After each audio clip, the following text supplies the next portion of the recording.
I've got just a little picture here. We'll put it on the screen for everybody as well. But I think this was a shining moment for you. I'll hand this to you. You'll remember this. This is after the horrific shooting, the church shooting in Charleston. And I remember watching this. It was, of course, global news, not just national news that day.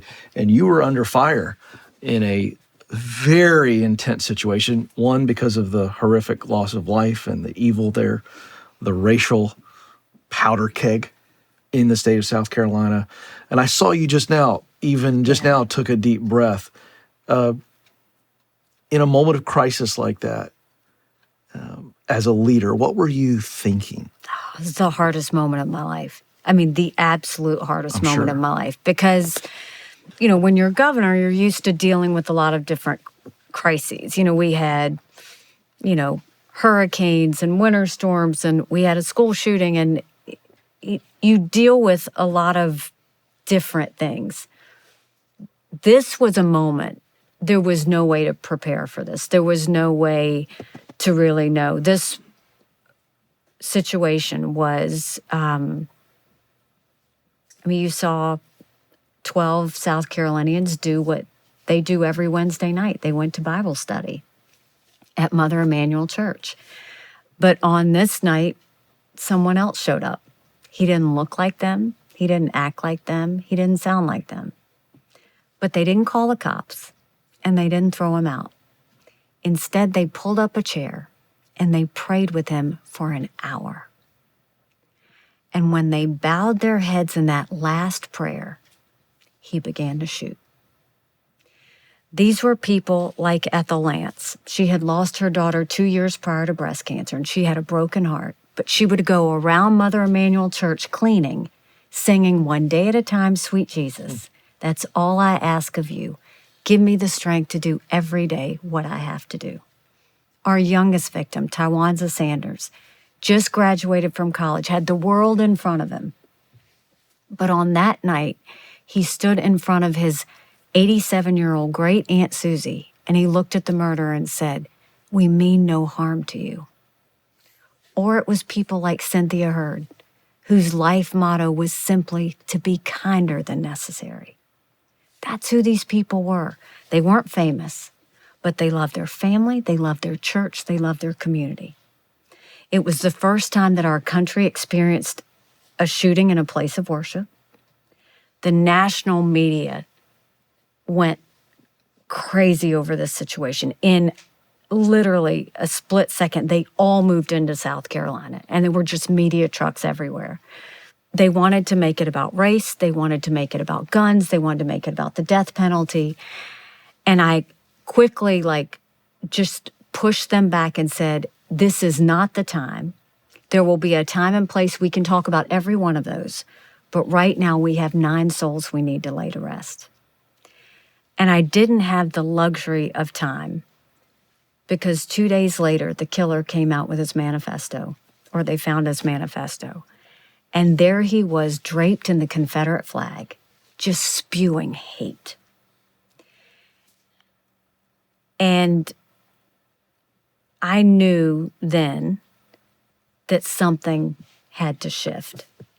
And I remember calling my staff in on that Saturday morning.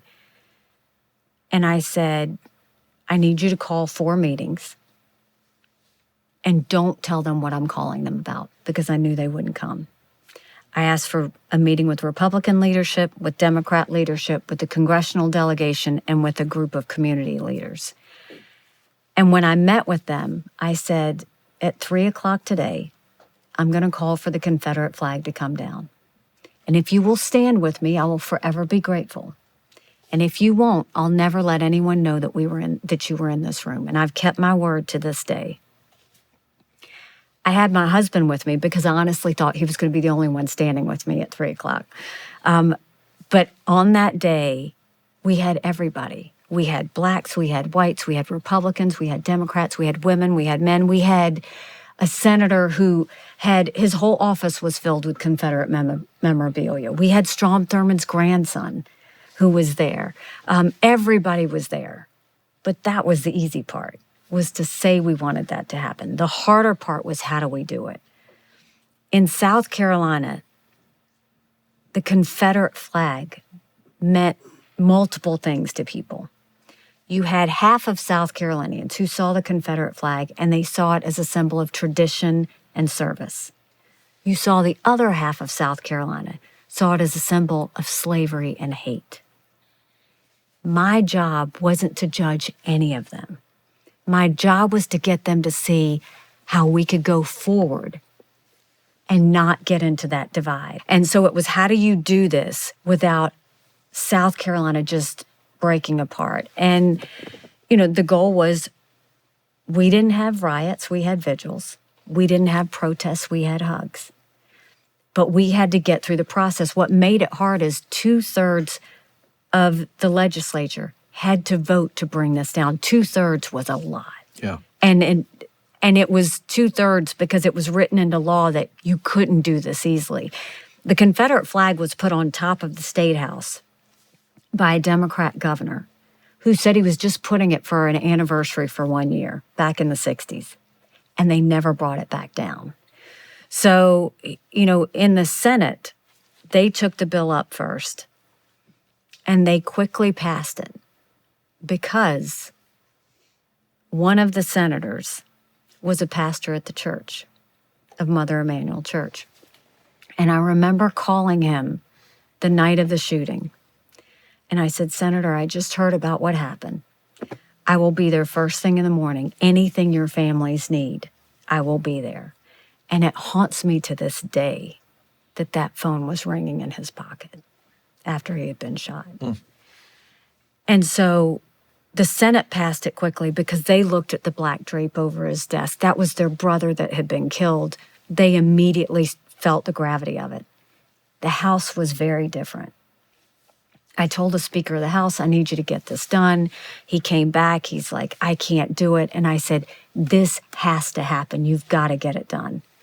He comes back. He says, okay, I think we've got it.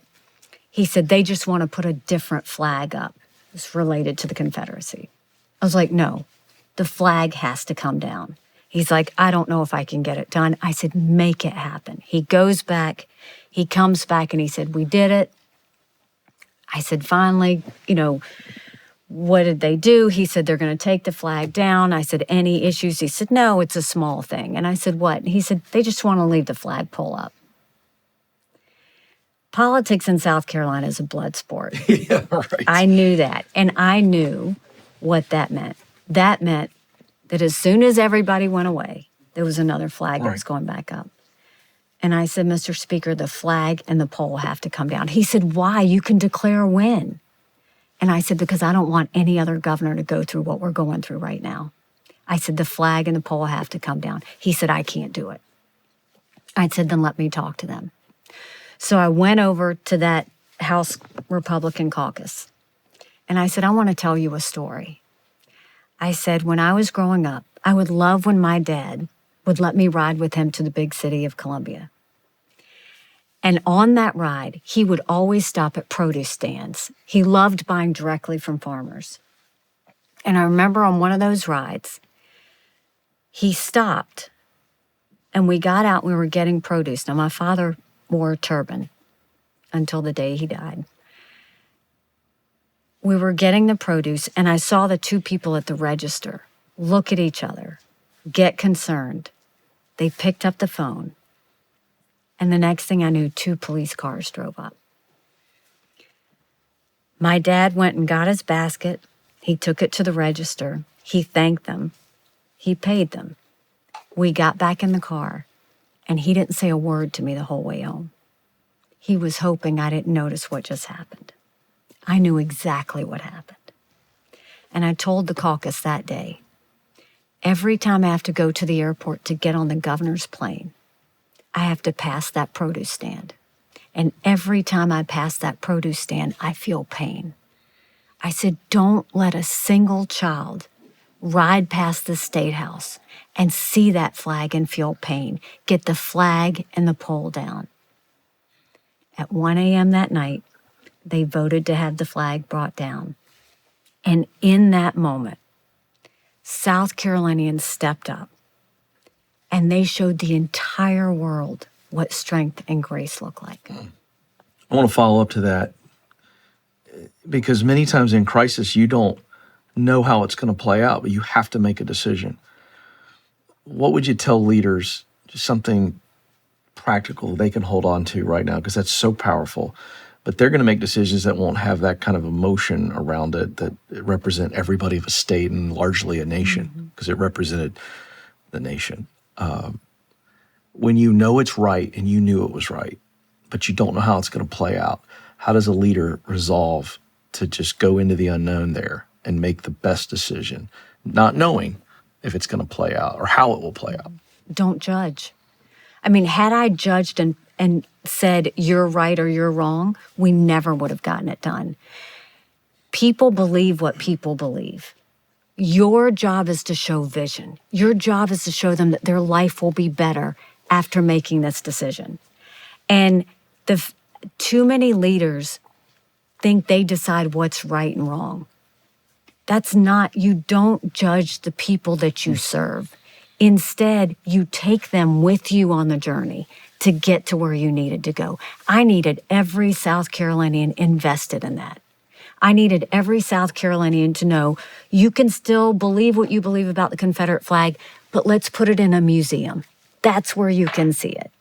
You know, a flag is a living, breathing symbol that represents everybody. This isn't the case. You can do it on your private property, but not on a public. So I had to get them invested in. And I think the hardest decisions can make the biggest difference. But you have to do it in a way that everybody feels invested. And the only way everybody's going to feel invested is if you're not judging them.